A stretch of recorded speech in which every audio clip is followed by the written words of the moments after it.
बरगड़ जिला अंबाभना ब्लॉक रो गोपीनाथ भोई कौलिक वृत्ति भावे मात्र 2टी गाईरू गोपालन आरंभ करथिले गोपीनाथ।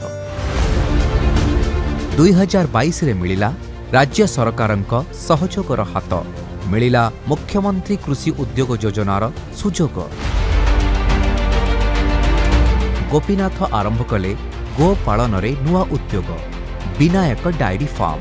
तांकर एही फार्म रे आज 25 रु अधिक गाई, प्रतिदिन उत्पादन हेउछि 200 रु अधिक लिटर क्षीर। फार्म रो आयरु से निज पुओ को करिसंती उच्च शिक्षित, भलरे चलुछि तांको परिवार।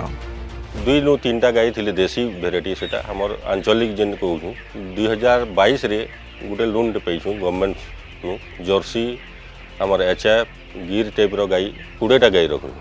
गुरस हमर भी हो 200 नु 250 लिटर खणे होई भी। गोपीनाथ से आजी निज अंचलर चाषींक पई गोपालन क्षेत्र रे जने सफल उद्योगीर उदाहरण।